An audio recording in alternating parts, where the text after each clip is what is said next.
What's going on, Military Cashflow family? Today we got a special guest, Mr. Devin Ramos. Hey, thanks so much for coming on today. Really appreciate that. Can you tell us a little bit about yourself, what you, where you're at, and what you do? Yeah, Dan. First off, just thanks for you guys having me on. Thanks for all you do. I really enjoy the podcast. And good morning. So I'm an active duty soldier stationed here at Fort Campbell. I live in Clarksville. An entrepreneur and investor. I would say my strength is business. So I'm always growing like all of us. But I have the most experience with business management and finance. And I also invest in real estate, of course. So I'm fairly new still, but I love it so far, and I'm all in. Going a little deeper. Yeah, so I grew up in a small farm town in Idaho, which was really big for me because I learned how to be self-sufficient. And I'd say probably the most valuable skill or characteristic I would say is I learned to become a problem solver. And that really sticks with me to this day. That is part of my identity. But yeah, like any normal kid, grew up, went to high school. I raced motocross, raced dirt bikes. So that was really from as early as I can remember till 18 years old. That's all I wanted to do. I wanted to grow up and be a professional motocross racer. At some point towards later in high school, I kind of had this epiphany that if I grow up and I race motocross and I'm able to make it and I'm able to get paid, get the endorsements, I don't know if I'll be satisfied entertaining people, essentially, right? Because that's, in my mind, that's what it boiled down to. So I did the next best thing, and I went to university. I went to Boise State University. Failed miserably. I dropped out of college first semester. I had these savings that I saved up, a little bit of money I got from friends and family, gifts from graduating high school, and that was down the drain in tuition and cost of living and rent and all of that. So I had to come up with another plan, and I really had this struggle where I didn't recognize it at the time, but I just wanted to serve people. Had never really thought about serving my country. That wasn't really a thing in my world growing up. I have an uncle that was in the Marine Corps, but other than that, wasn't a whole lot. So I had friends that had family and they had done it. They were vets. And I just really thought to myself, hey, years from now, will I be able to look in the mirror and be satisfied knowing like I didn't serve my country, I'm not a veteran? And the answer really was no. So I went all in. I dipped into the Navy and I did their SEAL program. I think they refer to it as the SEAL Challenge now. So I did that, but when I got through with it, I didn't ship. I decided not to ship. I had a conversation with my dad. He thought it was important that I go back to school. He had agreed to cover my expenses and help me out. So I said, yeah, well, let's do it. Start going back to school. And again, there was just a struggle inside me. And I decided, no, I need to serve. From there, I decided, hey, I just want to be infantry. Went to the Army office, went to the Marine Corps office, decided I wanted to be a Marine. And they essentially told me, yeah, you can, but the only way you're going to be infantry is if you go reserve right now. We only have open contracts. So I thought about it, hey, it's kind of best of both worlds. I can serve and I can go back to school. The only problem was my dad wasn't going to pay for my school because I was still, going into the military and pursuing that route, which was great. It was fine. And that's really what caused me to start it's not my first business, but really my first serious business. So I come back and I do have the GI Bill to draw from, but I needed the flexibility to be able to go to my courses at school. So initially I was working like 3 jobs. I was working like nights at FedEx. I was working in the mall on 2 shifts. I managed one of those little kiosks. And then I served pizza. I worked in one of the Sabiro pizza places in there. And I didn't have flexibility. It was hard for me to make it to classes. I had to do night classes and so forth. So wanting those two things, really the freedom of time and the ability to make enough money to get through school, was why I started my first business. So that was a landscape business. And that's really where I got that taste of like entrepreneurship, and really built confidence in myself that like, hey, I can do this. I had a few employees, so I was confident that I could bring people together, for a cause and to accomplish a task. So yeah, after that, at some point, I realized, hey, I want to go active duty. This reserve thing's a little bit tough, so I transitioned into the Army, and I sit here in the Army to this day. Yeah, That's me. so you had a long winding, it seems like you had like a winding journey to that discovery of what you wanted to do, and obviously which ultimately landed you in the Army, right? One thing I want to touch on is you having that epiphany, right? Like, hey, you wanted to be a motocross racer at first, which is awesome, and that's kind of like every kid's dream. They want to be famous, they want to do something that they love, right? But what's different is that you said, I did not want to entertain people. I had something in me, and I had to come to a realization that it wouldn't sit right with me just to only entertain, but you kind of felt drawn to serve in some type of capacity, right? Whether and I know you said it wasn't the military at first, but just you having that idea or that epiphany, I think that's crazy. And that you did that when you were 18 years old, or that was running through your mind at the age of 18? Yeah, of course. So like all things in hindsight, I think that there's a little more clarity than at that time. But as I recall it, yeah, absolutely. So it's just something stirring up inside me. It's almost like, I was selfishly selfless, but I didn't know it. And I have what I call like a servant's heart, right? So I didn't know what it looked like, but I knew that I just wanted to serve people. That's what brought me the most joy. And then, like I said, when I looked around me and I saw friends and um, their siblings and all sorts of people that had now become close to me, serving and talking about it, immediately I was like, oh, well, there we go. Like that must be like the next step for me. Yeah, That's wild. absolutely. That's some crazy insight for like an 18-year-old, or like just like inner self-awareness, I guess, at such a young age. So that's crazy. And I'm sure it seems like that's never left you, right? That servant's heart, like you called it, has never really left you. So you did that, and then it led you to joining the infantry reserves, that's crazy in itself too, because the infantry is always accepting, you know what I mean? Like, so Yeah, yeah, to hear yeah, you say to hear you say, yeah, they if you want to be infantry, you got to go reserve. That's crazy, man. um but you did that, and you had your first experience with a business, landscaping. You were able yep. to manage some people, and then you came back active duty. Now, once you started active duty, what led you to, I guess, kind of where you are now? Was that like, because it seems like you have a lot of like inner awareness, right? So how did that play out while you were active duty? Because there's not, you might have self-awareness, or have like a strong calling once you join active duty, but at the end of the day, you're going to be given orders, so you're not able to, I guess, express or act on those as freely as you typically would. So how did you, was that an issue for you, right? Yeah, that's a great question, Dan. So really thinking about that, I almost feel like there was a pause, right? So I get this taste of entrepreneurship and freedom, and I recall still this day thinking maybe I should just finish up in the reserves, not finish college. I hadn't quite finished my degree yet, and just run this business. Like, this could be great, and it can be as big or as small.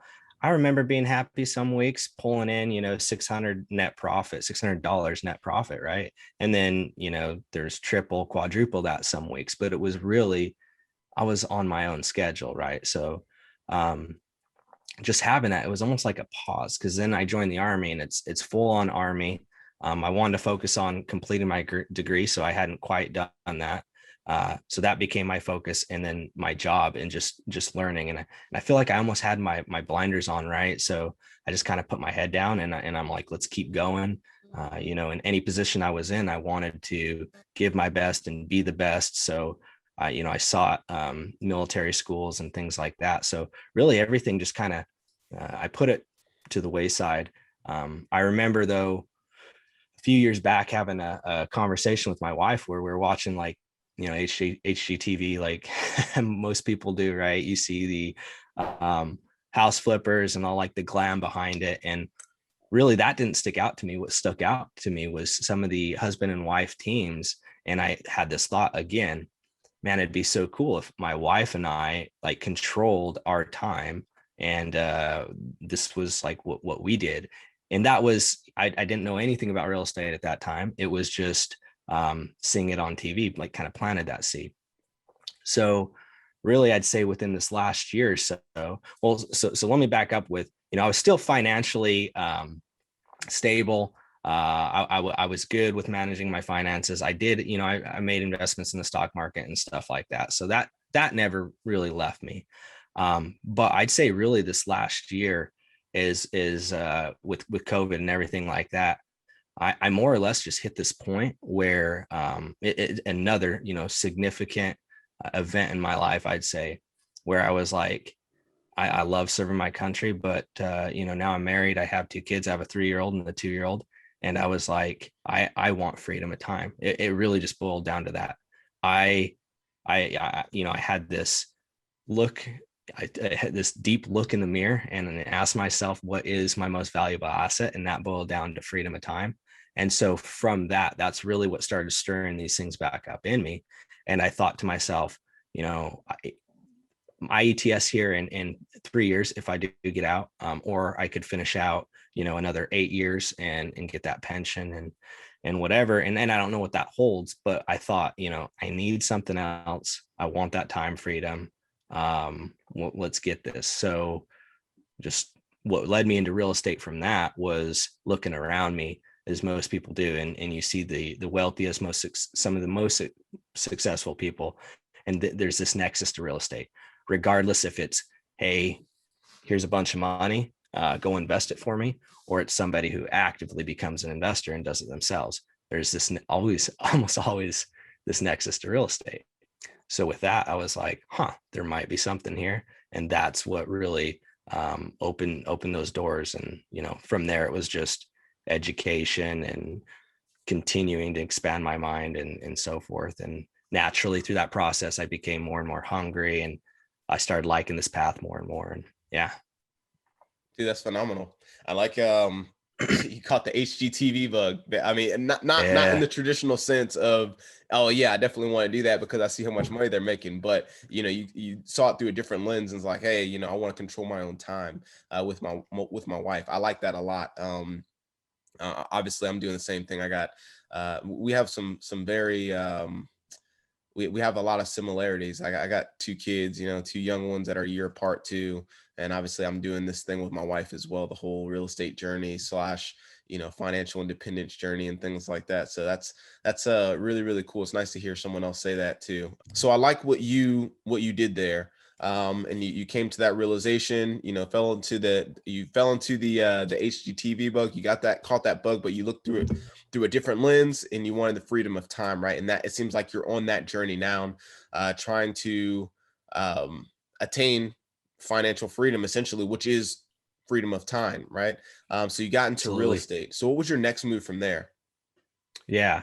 So I had to come up with a plan. So really, so fast forward, we're to the point where I understand my why. I know the what I'm going to do, and that's real estate. So it's kind of like the how. I get into the house, a part of my strategy, right? So for me, it was fairly simple, where I have this steady income. I've really lowered my living expenses to the best of my ability. We sold off. We had loans on vehicles, right? So sold those vehicles, made sure we paid cash. Cost of living went down. to where, there's a certain ratio you got to keep. You can be super uncomfortable, really low living expenses, or you can be super comfortable, super high. So there's a balance, right? If it was just me by myself, I can tell you where I'd go, but I got two little kids and a wife, so it was a conversation we all had to have. So once we figure that out, again, going through that how it was, let's generate as much capital as possible, and then let's turn around and invest that. So with that, we started coming up with other ideas, things that we could do. I've sort of always known that I wanted to own businesses, that I wanted to be an entrepreneur, that real estate is great, but maybe it won't just be real estate. Maybe it will. Didn't know that much. But that was really the plan from the get-go. And then through that, at some point, we had decided, my wife and I, that we wanted to start a cleaning service business. Again, it started out with, hey, we just want to serve people. And this is potentially another avenue. And as we started writing the business plan and this and that, we realized, hey, we're really set up to serve all the investors around us. It wasn't a cleaning service that was well known. If you know anything about Clarksville here, it's a melting pot of investors. So just naturally, is all investors do. We network, we get to know people. We really believe in contributing to our community. So trying to become a part of our community as much as possible, getting to know people through that. Again, we kind of realized, like, hey, nobody's doing this, so let's do it. This is really the customer base that we want to target, and let's go for it. So that's where we came up really with that plan, with that cleaning business. So that was really the next step. And then in addition to that, I started seeing e-commerce blow up, and really, I wish I'd have got into it years ago, right? Actually, funny thing, the first business I ever had was an e-commerce business, and I mean like a traditional, like a real e-commerce business. It was actually going into college from high school, the eBay days, right? So I actually held inventory. I didn't do a whole lot of sales, but I had a storefront on eBay, did that whole thing. So I was like, hey, maybe there's some opportunity here. Got tied in with a good partner who knew a ton more about it than me. Got set up, started doing that as well. And we really just, that's all additional income. So that just comes into our accounts, and we don't even look twice at it. We just push it towards our real estate investments. So that's essentially the strategy in a nutshell. I like that. I like that a lot. Before we go, I want to go back into e-commerce, right? Before we dive too deep into that, there's a couple things I want to touch on that you mentioned that I think is extremely, extremely important. And one of the most challenging things is for a person to do, especially if you're in a relationship, right? We talked about that comfort level, right? That there's a gap of, hey, you can be living. So, I mean, you're in the military, in maybe your wife is working or not, regardless of what your level is, you make a certain level of income, right? Now, what you have a couple options. You can choose to live at that income level, right? If I'm making $50,000 a year, my expenses could also be $50,000, and I can be driving a nice car, and I can be doing all these other things, right? That fall in line with that income, right? Or what what Devin was talking about, you can live a little bit below your means, or there's a scale basically of comfortability that you can live within your income level. There's a 0 to 10 scale. So, and most people, especially with a relationship, it's a lot harder, because typically the spouse typically wants to end on the higher, or to live on the higher end of that spectrum. Typically, I don't know about you, maybe it's a little different for you, but what I hear and what I've experienced is most spouses want to live on the higher end of that comfort scale. If 10 is living in like a mansion or something, and driving the nicest car as possible, that's usually the scale that, the side that the spouse typically wants to err on. And usually one spouse is like, hey, I'm good with living under a rock, man. I don't really care, dude. Yeah. Like, as long as I can have that delta be as large as possible, and it gives me the flexibility to then do what I want. So my question to you is, how did that conversation go to you and or for you? And if you guys were on two opposite ends of the scale, how were you able to come to a happy medium and give yourself enough wiggle room to then be able to start those other businesses? Because I think this right here is a crucial point in a relationship, and I think a lot of people face it, and typically a lot of people end up on the higher end of the spectrum, and they don't give themselves enough delta to invest, basically. So what are your Yeah. thoughts to that, and how was that experience for you? Man, that's a great question, Dan. There's a lot to it here. So I get a similar question to that, in that my wife and I, we do everything together, right? And so I've had other investors, kind of ask me, how, I feel like my wife doesn't care at all, like, or my spouse, it's my husband, right? I'm kind of doing all this, and they're more or less like, yeah, it's like, if you know anything about going off market, is huge when you convert something, right? And so they'd come home like, hey, I did this, that, the other, and it's like, oh yeah, that's nice. And it's like, no, do you realize what like, this is great, right? So it's a very similar question, and this would be great to dig into, but for me, everything really starts with my why, and in order to I guess kind of give myself rules. So I'm a big logic guy. I'm a big reason guy. I'm big on systems and processes. I think was one of those are some of my strengths, right? So for me to figure that out in my mind, I had to reflect and say, hey, what is important to me? And then I got to hold myself to that standard. So my wife and I have what we call our 10 cornerstones, right? So these are not just values, but parts of our life that we, are most important, and we say in agreement together, these are most important. I'll actually give those real quick, right? So it's our faith, service, so service to people,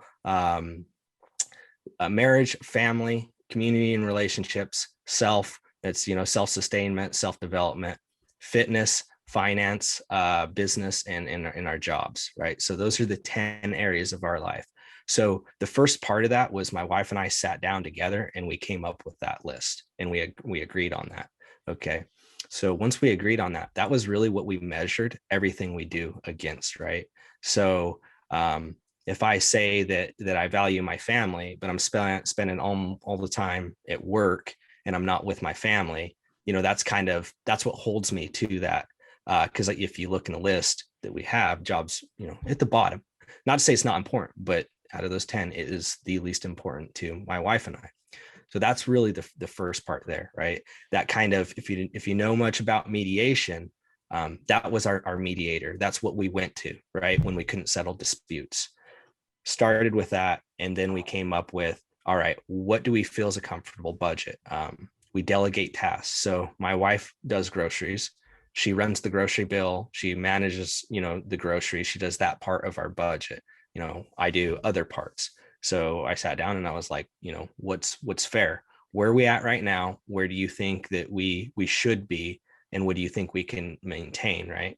I got two hungry boys that, have caused that grocery bill to go up, but that's natural and that's okay. So we put our budget together in pieces like that. What subscriptions can we cut out?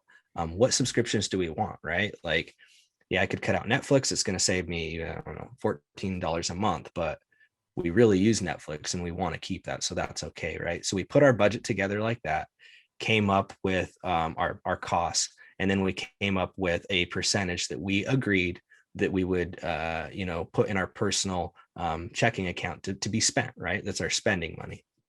The rest of that was all divided up in funds. We have like a vacation fund, of course, an emergency fund, right? And then investments. So, for real estate, for starting businesses and so forth. So that's really the, I guess the details on how we handled the budget, but to answer that question, it's really just sitting down and talking through it and making sure that from, your foundation, you guys are in agreement. Because if at any point, and it wasn't a smooth conversation, my wife and I went back and forth because, to your point, Dan, it doesn't have to be to an extreme, but it's always going to be different, right? If I feel that our monthly budget should be at 3,000, chances are my wife isn't going to feel that. It may be, she feels 2,800. It may be 3,500. The point is there's going to be a difference. So you have to, figure out how you're going to work through that, because it's not as simple as, well, I get veto power or you get veto power. Like, you can't do things like that. So, yeah. I absolutely love the 10 values. I saw that on your page yesterday when I was looking some stuff up, and I was like, man, that's money right there. That is money. I do a similar thing with my wife, and we pretty much have our goals list, and it's not as like just direct as that, but it does hit on a lot of those key values where we've identified, hey, what matters most to us, and then we can move. We can every decision point or any disagreement that we have, we can always fall back to our goals. So I think that is crucial, setting goals as a couple, and then being aligned with each other as far as where you want your goals and your values to be. So that's absolutely phenomenal, man. So I love that. And it seems like you guys have gotten together and you figured out that scale or where you want to be at.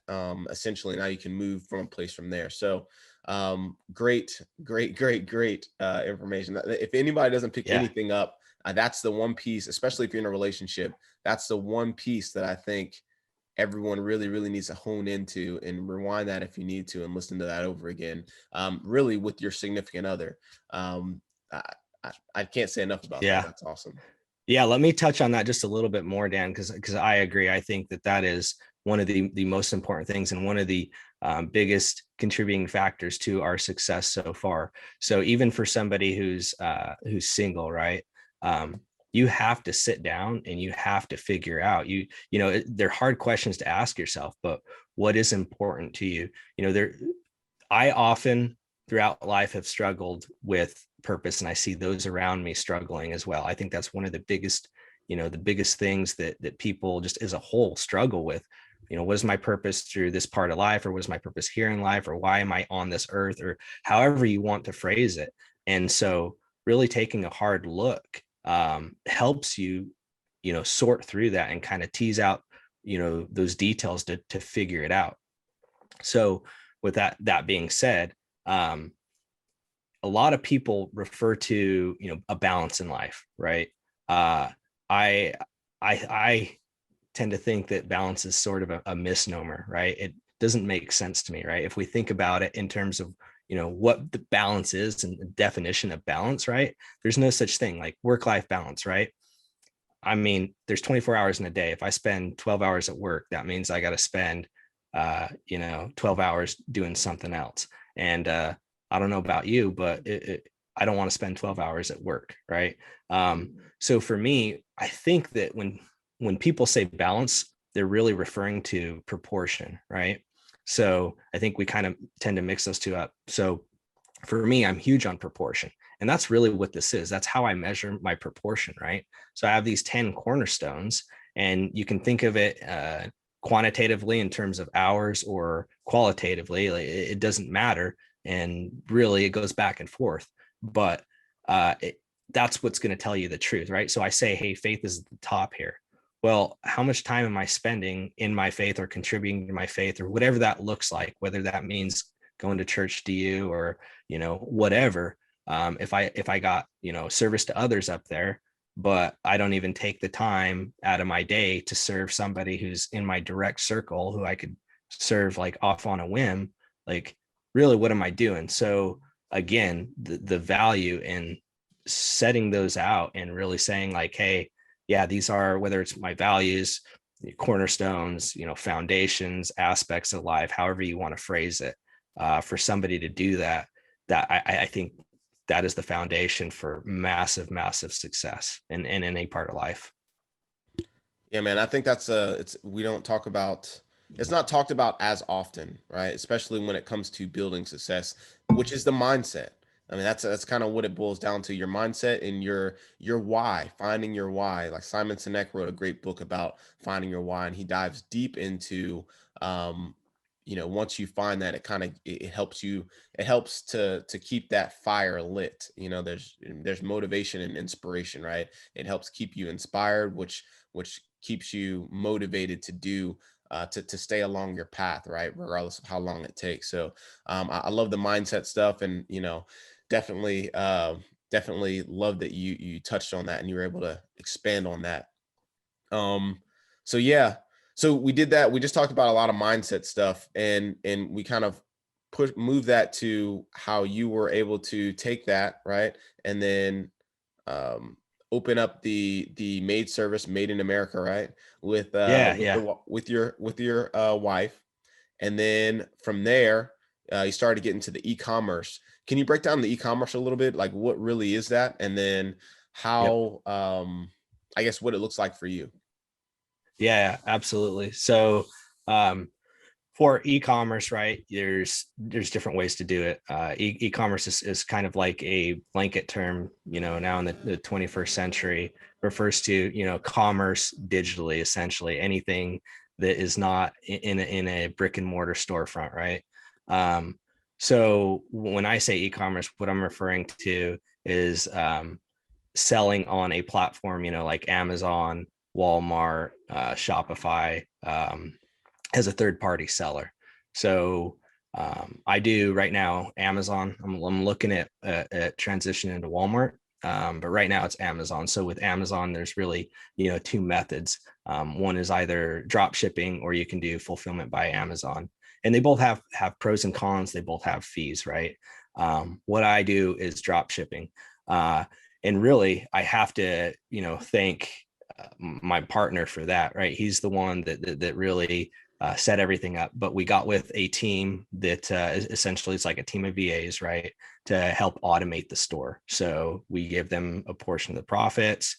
They're the ones that stay up on top of everything, and essentially we fund it. We fund the purchases of merchandise, and then we provide the oversight. So really, there's not a whole lot to it, and I think that's kind of part of the allure, but there is a lot of risk. There's a lot of risk going through Amazon specifically, because they have some pretty strict policies, and when you accept that you're going to sell on their platform, you really surrender a lot of rights. You're basically saying like, hey, yeah, I agree to you having this much control. So it can be risky. Silent partner, Amazon. I hear that a lot. What is what is drop shipping? For let's just give a quick synopsis of what drop shipping is. Yep. So drop shipping essentially is where you're going to sell something, but you're not actually going to have to hold the inventory. And what I mean by holding the inventory is you don't physically have to hold it, you don't have to store it, and you don't physically have to purchase it, right? So what you'll do is you'll have storefront, seller, and then you're going to have a buyer. And then in between the seller and the buyer, you're going to have your supplier, right? It can be a number of suppliers. Right? So buyer places the order, seller makes the order from the supplier, and it gets shipped to the buyer. So So you don't actually have to. So I Sorry, buy, go ahead, so Dan. I go to your website, right? I go on Amazon. A lot of the thing, like 99% of the stuff, from my understanding, like 99% of the stuff on Amazon is a lot of drop shippers, right? So for example, Yep. I want to buy this mouse. I go on Amazon, I look for a mouse, I click on it. It happens to be your storefront, right? So I buy the mouse for $15, and basically I agree on that $15 price. You, which is your storefront, you purchase that mouse for $10 from someone else or from some manufacturer, right? And that's a Yep. $5 profit there, which you split with Amazon yourself. Is that a pretty decent um Yep. rundown of? Okay, nice, Yeah. nice, Yeah. nice. You hit it on the nail on the head, Dan. So, and there's a number of suppliers too, right? There's unknown suppliers, it really, like all things in business, it's limitless. the terms that you negotiate are, how your business is going to function, right? So you could, I know some people that start up doing them, and they'll just find a product that's cheaper on like Alibaba or something like that, right? And then there'll be a difference, and that's their margin, and that's what they take profits on. And then there's some that actually go and build a relationship with a third party supplier, and do it that way. An unknown third party supplier, right? Like a smaller supplier. So again, it's limitless. There's people that will target one product, and they'll find the product with the highest margin, and then that's all that they'll push. And there's some that don't really care about margins. They'll just push whatever is selling. So, yeah. Okay. So I hear a lot about drop shipping and FBA, for sale by Amazon, right? I actually had a little stint in doing the FBA myself, the for sale by Amazon. Did a bunch of research, read a couple books and things like that, and actually had a storefront for a very, very short period of time. But I didn't really know what I was doing. I didn't find a team, I didn't really find a large team, at least, and I didn't really put too much effort into it, so it didn't really pan out. As much effort you put into it, that's how much of a reward you're going to get for the most part, right? Well, I didn't really put too much effort into it, so there wasn't much there wasn't much reward there. But what I did learn from it was kind of the prince, or the concept of it, right? And that you can essentially, depending on how much effort you put into it, and if you systemize and make the processes the right way, then it can be very, very lucrative. So I say that to say that I think that this could be a great cash flow method for service members. I typically, obviously you're doing it, right? You're managing a team. Can you kind of speak to that a little bit? Like, how is this something that you would think that other service members could do? And if so, what are some tips that might help them along the way? Yeah, absolutely. So I think with most things, any entrepreneur or investor would say, hey, make sure you're educated and you know what you're getting into, right? That's one of the ways that we mitigate risk. Your risk goes drastically through the roof once you start dealing with things you don't know about, and you're making decisions based off of knowledge that you don't have. Now, bringing a partner in, bringing somebody in that does know, it's a completely different game changer. And that would be, the direction that I recommend anybody go if they don't have that knowledge base themselves. I look at e-commerce as I'm an entrepreneur at heart, right? So it's another way to build, active income that I can then invest in real estate. So for somebody that's looking to do that, absolutely. I will say the barrier to entry can be high. There's all sorts of programs out there.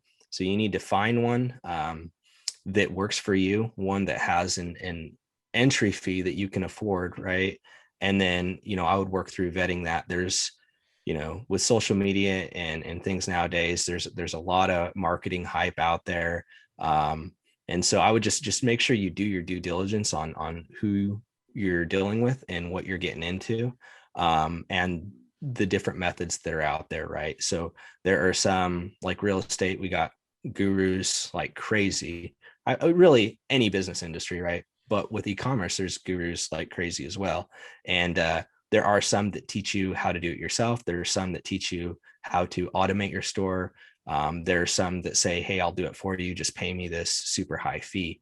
And those tend to be, those fees tend to be really high. I mean, if you can afford that fee, in my opinion, you're going to be better served putting that into real estate.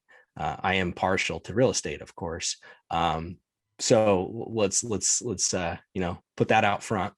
But if you really are looking to get into it, 100%. That's the way that you're going to want to go. And you're also going to want to research the methods and then figure out, what your in is. I wouldn't recommend starting a store from scratch unless you have somebody that's going to walk you through that process and is going to build it for you. Or if you're huge on sales and marketing, I mean, if you are a sales and marketing guru and you know what you're doing, like by all means. But for me, in my perspective, I'm not. And that's a challenge that I didn't have the time to put into. So, if I hadn't found the partner that I found, I wouldn't be in e-commerce because I didn't have the time to put into it and to learn this new skill set, right? I leaned very, very heavily on him. So yeah, just I want to be transparent about that as well. But again, so figure out the program that you want, how much you can come out of pocket, and start working it from that angle. Yeah, that's great. I want to, because right now we're kind of touching on, if anybody is familiar with like Robert Kiyosaki's the Quadrant. What is it called? It's called, Cash flow quadrant. yeah, there you go. The I love cash that flow book. quadrant, right? You got your self-employed, or you got your 9 to 5 worker, then you have your self-employed, then you have your business, then you have the investor, right? And Devin is pretty much working his way through that cycle, or he's already kind of worked his way through that cycle, and he has a little bit in each quadrant, right? And I want to one, highlight that, but two, talk more about how you are, I guess, why you chose to do that. So typically a person will go from their W-2 income, W-2 employee, and some people just might stay in that category and that's it, right? Yeah. Eventually, sometimes some people go into the self-employed, i.e. you're made in America, right? And then Yep. they'll eventually go into your business, which seems like to me that is kind of that's kind of your Amazon storefront, because you're partnering. You're not doing that only by yourself, right? And then you got your Yep. investment, which is your real estate, right? So how did you purposely do that? I mean, is this a purposeful thing that you're doing, or are you trying to eventually get everything over into the I quadrant or the investor quadrant? How's that? Can you Yep. speak to that? Yeah, 100%. So really the latter. The goal is to get all the way to the I, with the exception of my military service, right? So I'm okay being over in the E. I like serving my country, and there's no way around that. I will caveat that with I select jobs and I vie for jobs that I have as much autonomy as possible. That is the one thing in any interview I've ever done, in any sit down with any commander, it's always, hey, what's important to you? Autonomy. Like, tell me what you want done and I will get it done. Please do not micromanage me or give me all these crazy constraints outside of your control. So just being upfront about that, I'll always be in the E there, right? But when you're scaling, sometimes, you can jump right into the I, but sometimes you start out in that self-employed and you work your way through. So with Made in America, we'll start there. I have every intention, my wife has every intention of being in the I. So we see that not as a business we own or a business that we work in. It's an asset. We wanted a vein to be able to serve people, and that's what we created. That's our brand. And it will always have that personal touch, right? But the goal is to continue to build a solid team and to get to the point where we're providing just a little bit of oversight, right? Now that proves challenging, and I know a lot of entrepreneurs out there, I'm sure, like, oh, because it's tough, especially in a service-based business, right? We have a service-based business model, so it's tough, but I know it can be done, and we're working through there. And thankfully, my wife is my partner, so I have her. I think that two's better than one. Two heads coming together. So absolutely, we're trying to work through that. With the e-commerce, yeah, essentially, I got to start out right in the I. And again, had I not had that opportunity, had I not, made the pitch I did to my partner, I wouldn't be there, because it wasn't feasible to do it any other way in my mind. So yeah, And then we didn't even absolutely. talk about the real estate, man. But Yeah. the one key thing I want to highlight on, because we're going to talk about that right now. But Yeah, one let's thing do I it. want to highlight on is the multiple streams of cash flow, right? Yep. So if you're listening to this and you're like, man, this guy's got so much going on. This guy's got so much going on. Really think about those. There's a few things that has been in common through everything that he's done is essentially partnership.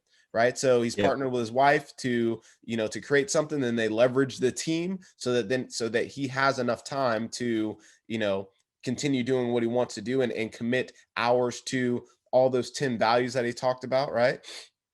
Yep. He won at his job at the the employee quadrant. He's talking about autonomy. I need time, the value of time.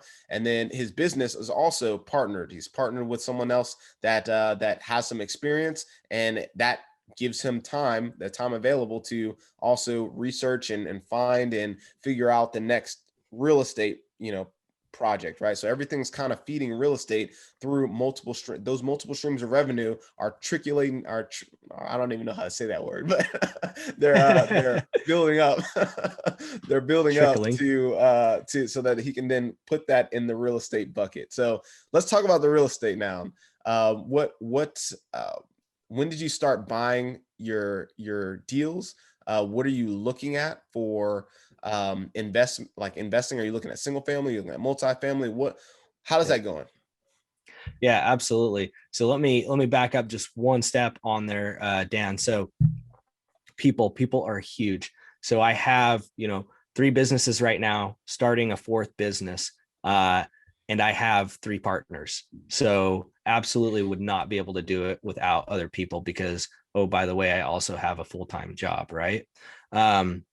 So something that is common for all of our companies and that we lean on and we believe it's almost like a core value is that we value people, systems, automation, and the pivoting, right? So those are the 4 things that we always are looking at and asking if we're implementing. So again, in series, people's are the most important, then to systems and to automation and pivoting. People are huge, whether it's employees, whether it's other business relationships, partners, clients, customers, whatever. Like having the value that we have of people is I think what has helped lead us to where we've gotten. And it hasn't always been that. Like that's probably looking through my life's journey, one of the biggest things, because I grew up introverted, not that really matters, but really to say like I didn't focus externally a lot on relationships on other people. So I've gone really from there to where I'm at in life, realizing like the greatest part of life is relationships, right? Outside of time, in the little time that we have, like relationships, that's, so we're big on that. So I just wanted to highlight that. To answer your question though, I talked like last year is where sometime last spring, this in real estate seed was kind of planted in me. But I actually happened to be deployed during that time. So for me, I couldn't invest in real estate right now. Looking at it in hindsight, I know that's not true. By no means is that true. But I was like, well, I need to be home. So I started educating myself. I knew that this was something I was going to do, but I had a lot of other things to sort through. So like I talked about some of that stuff with my wife and our strategy and all that, I spent a lot of time doing the planning, I guess you could say. So I actually didn't start buying until this year, right? It started buying in January. So I'm focused on single family. Right now I'm in 2 markets. So I'm looking at, so here in Tennessee, in Kentucky, looking in Wisconsin, and looking in Missouri. So I haven't bought anything in Missouri. I think I would like to, but I'm focused on cash flow, and in my mind, those are markets that are conducive to cash flow, or to higher cash flow, right? So here, the market is really conducive to single families work. There are multifamilies out there, but I'm focused on single families here. I really had a humbling experience, I think, learning real estate investing in this market. A lot of markets are tough right now. Real estate is super hot, but Clarksville specifically, like I said, is a melting pot because you get high cash flow and you get the appreciation here. It's just outside of Nashville. Clarksville's been blowing up. I think in 2000, I don't even know what the stats are for 2020 yet, but in 2019, we saw an increase in population by like 50,000 or something like that. I mean, it's blowing up here, right? There's a lot of good things going on. So for me, initially, when I started educating myself, I was like, oh, being a real estate investor, that just means, scrolling the MLS and buying real estate, right?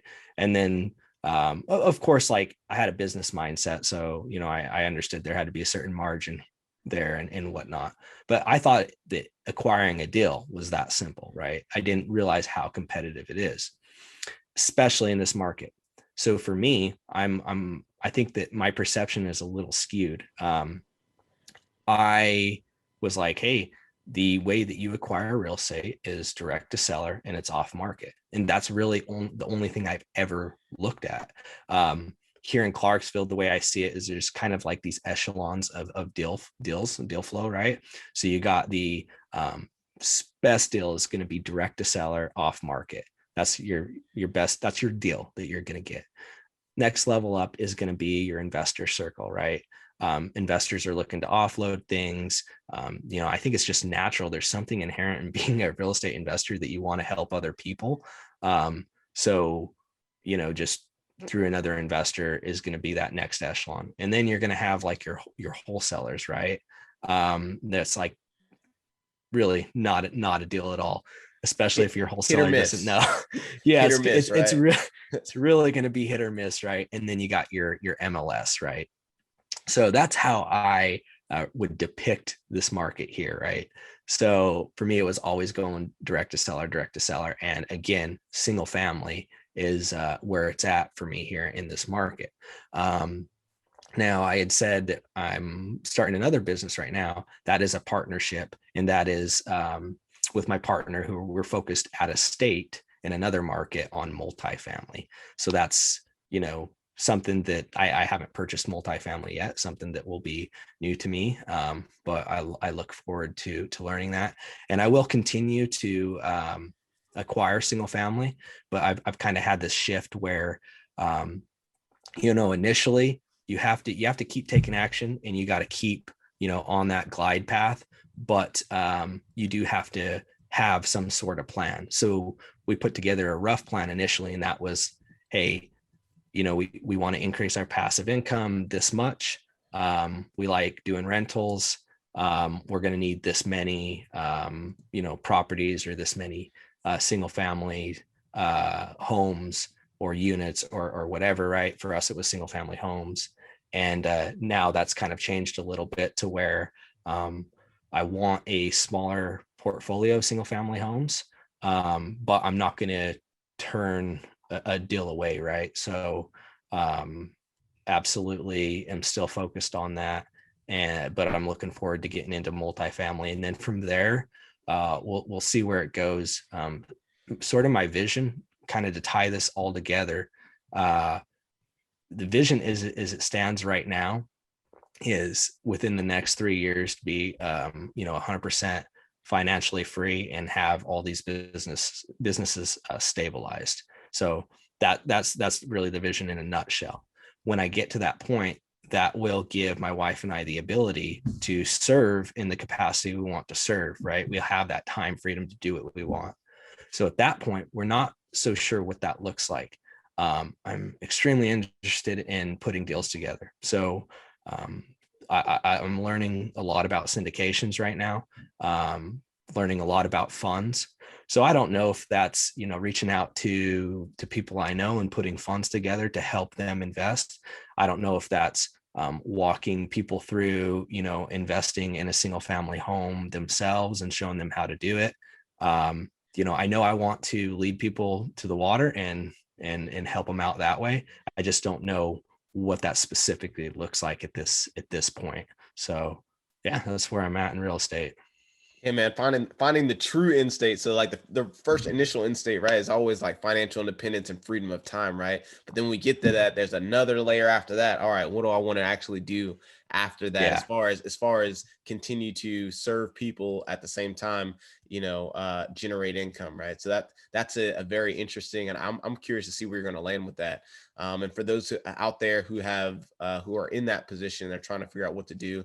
And we've had like podcast guests, it's ridiculous. We've had the syndicators, we've had the wholesalers, we've had the single family turnkey property like Stu Grazier with the like Stu Grazier, and who else does that? We have had a few other people do that as well. We have the Airbnb. There's just so many strategies out there, so many ways that you can go with it. It's really exciting.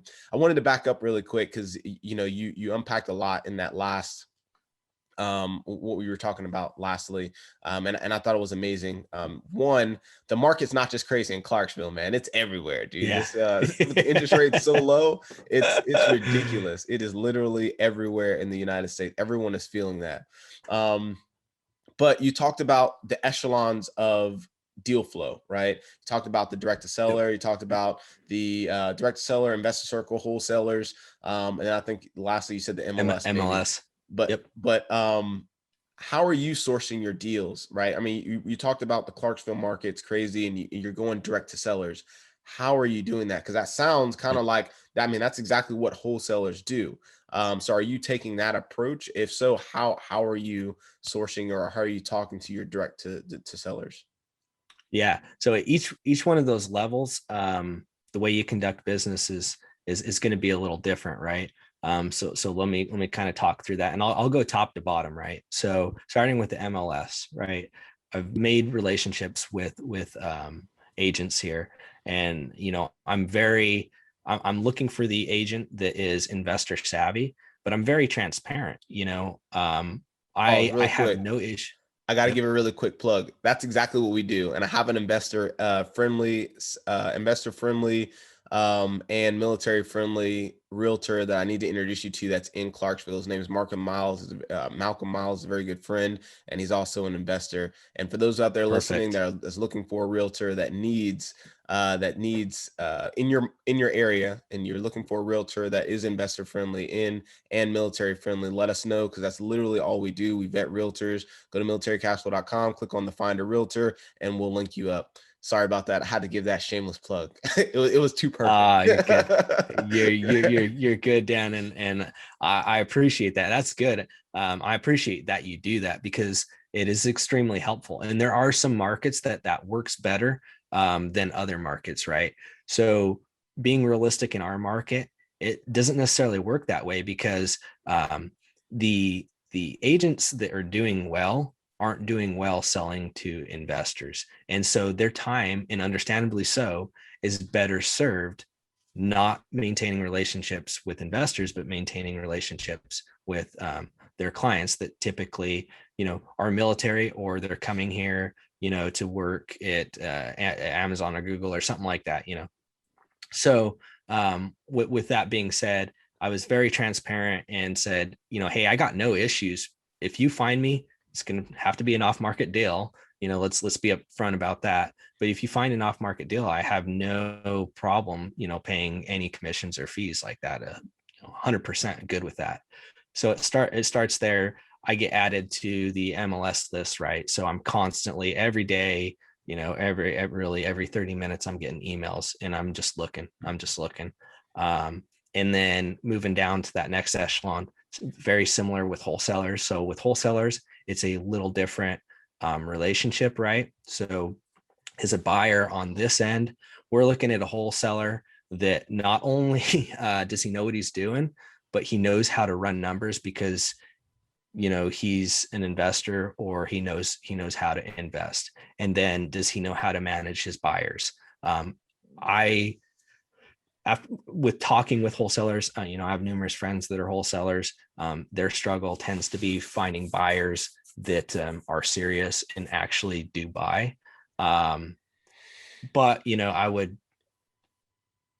I would say in this market, I wouldn't think that finding buyers is that difficult. At least if I had a property to wholesale right now, I could think of 100 different people that would buy it from me if the numbers are right. Because at the end of the day, a deal is a deal is a deal. If you got a deal, you're not going to have issues finding money to fund that deal. you're not going to have issues finding somebody to buy that deal. So let's make sure that I put that out there as well. So with the wholesaler, I get on their buyers list. I kind of have a sort of like process for vetting them, I would say, right? So I figure out which wholesalers I want to be on their list. So I'm not getting a bunch of junk emails and then still getting those. But I've never bought from a wholesaler. With investors, that's really, you don't really manage that, right? I wouldn't say that anybody should, or that I would target a specific investor is like, hey, I'm going to build a relationship to buy a property with him, because those tend to be unexpected, right? More or less like, I'm in a mastermind here with some of the investors in Clarksville, and like deals just come out because, somebody's got a problem and, somebody's got a solution, and somebody wants to buy this particular property with this criteria, and somebody has that property with that criteria. Because kind of like you pointed out, Dan, and this is really one of the great things about business entrepreneurship and investing, everybody's needs are different. And, a deal that doesn't work for me very well might work for you. Or it might not be a deal at all. Right. But like, that is the case. So with the investors, it's, just get out there and bring value to people, and don't be afraid to, receive the value that they want to provide to you. And things may come or they may not. And then direct to seller, going direct to seller, right? That is where your marketing and sales experience it really, really shines if you have it. And if it doesn't, well, you're going to need to learn it. So I'm still learning. For me, there's tons of marketing strategies out there, and really you can spend $0 in marketing, and you can spend, thousands and thousands in marketing. For me, I got a lot of things going on. I would love to, start a direct to seller, a transactions based business. I think that it would be amazing if I could start a business where it is focused on marketing and sales, and I'm just getting constant deal flow from that. And I can choose to, wholesale it if the numbers are right, hold on to it and save it for my portfolio, or flip it. Right. I think that would be great. And I would love to get there. But right now, I got a few eggs in a few baskets, and that's not another one that I could add. If I had a partner, absolutely. But right now, that's not something that I'm looking into. But with that being said, I have to manage, what I'm willing to put into marketing. If I had, $5,000 extra to put into marketing right now that I could just throw away, I still wouldn't do it, because I don't have the time or the resources to follow up. So that's really a big part there. Do you have the time and resources to follow up with your marketing? If somebody else is doing it for you, then yeah, that's great. But if not, you got to make sure that you're managing that appropriately. So for me, I went with like the $0. I had heard about driving for dollars, right? Because you need something to generate leads, whether that's pulling lists, buying lists, or what have you. PropStream, I know PropStream's big nowadays. You need to have something to generate those leads. So for me, that was driving for dollars, and it tends to work. And as I started talking to other more experienced investors, and those that have constant deal flow, I have a friend here who's a really successful wholesaler. So like talking to people like that, they were all big on driving for dollars. So I was like, hey man, you got something here. And then from that, it's either a call or a text. But that it's really as simple as that, right? It's driving for dollars, getting those properties compiled, and then skip tracing him to get the information, and then reaching out to the seller and going from there. Yeah, I think that's the most low cost, but also the most effective way. Because driving for dollars is not usually on a list like those lists that you purchase. They've been, as soon as they come out, man, they've been they've been called, and they've been touched at least 2 or 3 times before you even get to them, right? But then when you drive for dollars, it's a different thing. That's the real gold right there. But that's cool. The last thing I want to touch on before we start to wrap up is the out of state, right? So you talked about you got a partner and you're looking at out-of-state investments, so particularly multifamily, what market are you looking at and why? Yep. So right now we're looking in two markets potentially, right? We haven't decided on which one, but we're looking in Wisconsin. We're looking in Indiana. Those are two markets that we feel are conducive to multifamily. So again, when we're doing our analysis, we're not just saying, hey, I want to invest in multifamily and I want to do it in this market. It's what market is conducive to multifamily, because that's what we want to invest in. If we want to invest in a specific market, then we go to that market and say, hey, what is doing well? Should we invest in single family or should we invest in multifamily? So with that being said, the reason we chose those markets is because we have resources already, and the resources we don't have, we will work to build. So I think that's another big thing. There's a lot of quantitative analysis that goes into market research for a lot of investors, and that's great, right? You absolutely should look at, the demographics. You should look at population. You should look at crime rates. You should look at all those numbers, absolutely. But some of the more qualitative things that you should take into consideration for your analysis are, do I have boots on the ground there? What type of resources do I have there? And what can I build, especially for out of state, right? Because you are forced, and my partner's out of state as well. So we'll both be out of state. You are forced to, rely on other people so that your team is really going to make or break you there. That is absolutely crucial. The team aspect, because all of my my assets are, well, they're not out of state now because I'm back in Georgia, but they're 4 hours away. so Yeah. so I mean, I lived in New York, and there were hours and hours away, right? But that team is what you're going to have to rely on. And that team is extremely, extremely, extremely important. Who you have boots on the ground that's actually running the day-to-day operations, right? Because you could be thinking something's going on, but obviously you don't have the time to check. I haven't been to any of my properties in over a year, I think. so, Yeah. so That's good. That's just what it is. I rely heavily on really my property manager, and I can't say enough about Miss Vicky Treywick. If you guys need a property manager, I'm dropping names right now, dude. Like, if you need a property manager in Columbus, Georgia, let me know. I have the property manager for you. She's absolutely phenomenal. And if you need somebody in Jacksonville, Florida, I got a few good people for you as well. So those are my two markets right now. But yeah, man, I love that, you talked about that. You guys are focused on two key markets, right?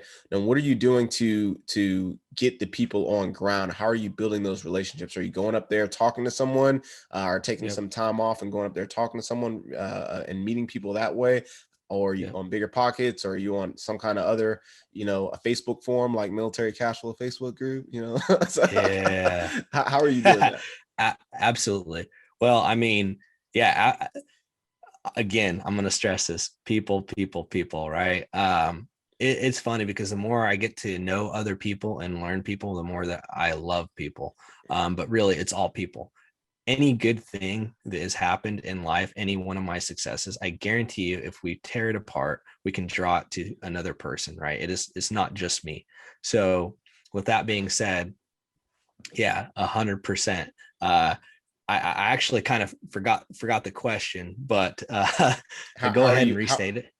Yeah, we're just saying, how are you building that team on ground, because both you and your partner are out of state?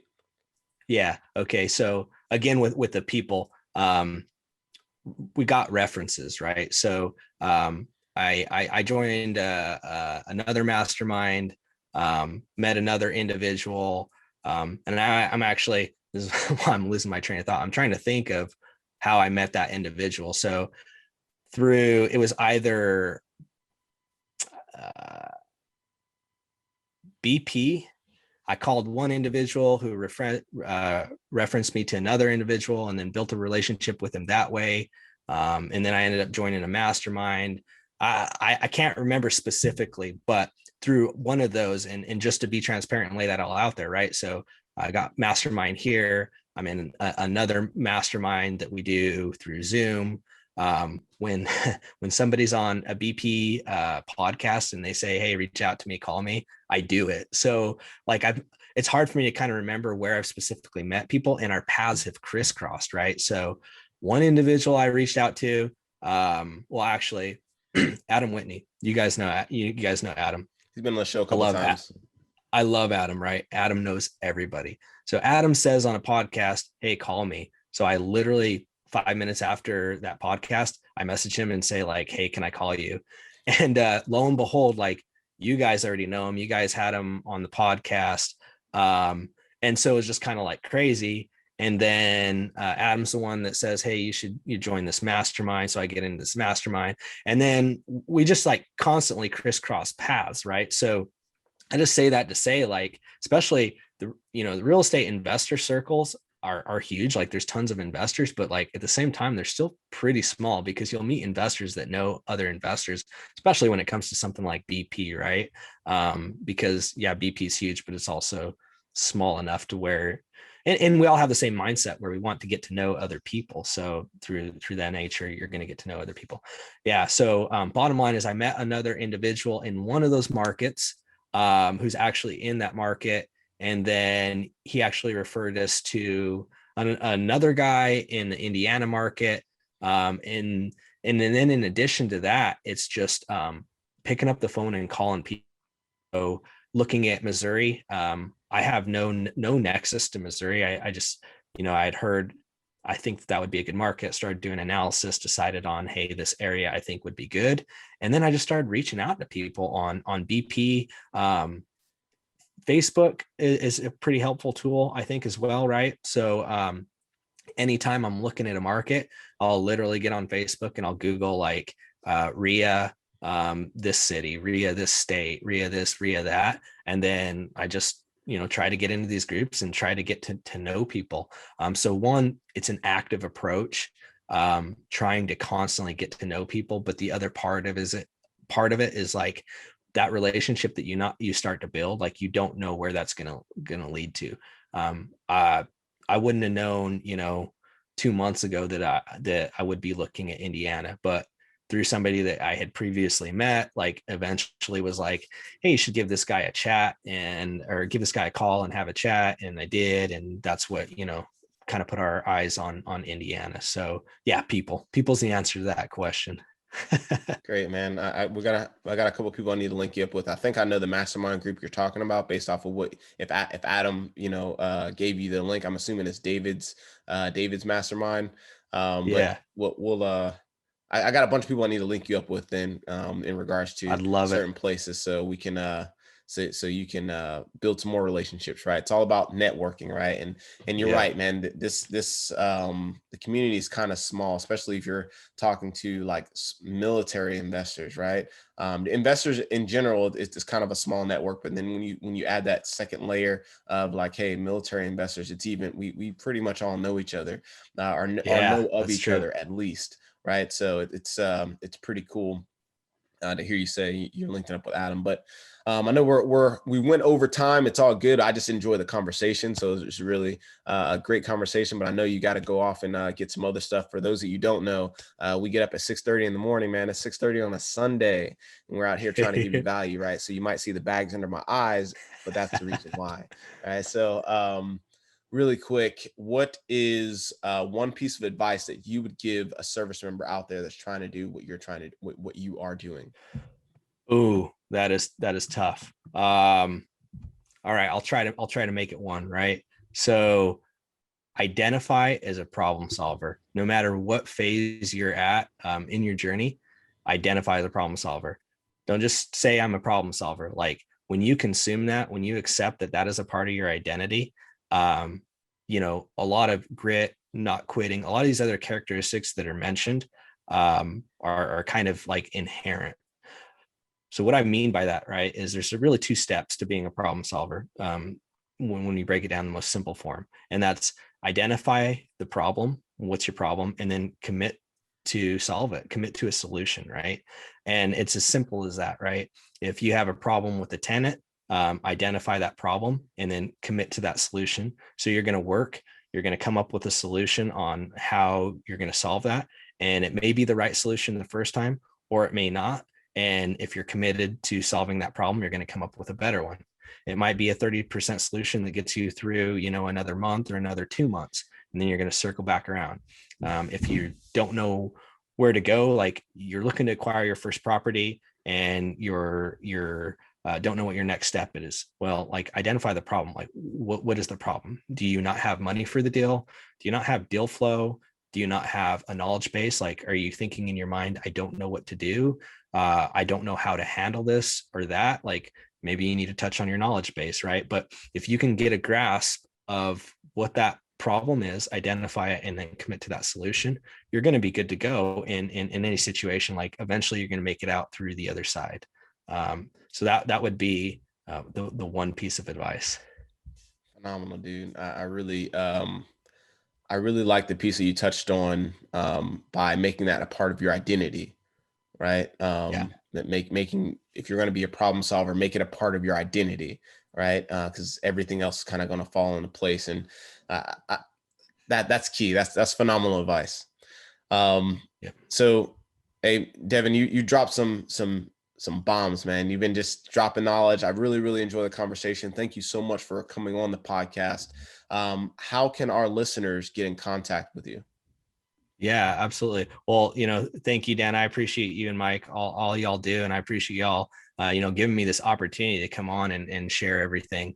So if your listeners want to connect with me, you can connect with me through Facebook. My name is Devin Ramos. You can connect with me on Instagram at The Balanced Investor. Again, that's a play on balance, thinking it's a sort of misnomer. So at The Balanced Investor, connect with me on LinkedIn. If you're interested in what our cleaning business is doing, at Made in America Cleaning Services on Instagram, or on Facebook as well, Made in America Cleaning Services on Facebook as well. So yeah, thanks again, Dan. I truly appreciate, everything you and Mike do and the value that y'all bring to everybody through your Facebook group and through this podcast as well. Excellent, man. Thanks so much. Again, all those links that Devin just mentioned will be down below. So just check the show notes and they should be down there. Make sure you link out with Devin. As you know, I mean, you just heard the story. He loves to network with other people, and obviously, those people know everyone else, right? So, I mean, we all kind of know each other. So definitely build your network, reach out to Devin, and then see what you guys can do from there. If you're listening to this on podcast, make sure you leave us an honest review. We actually read those, and we make adjustments based off what we're reading.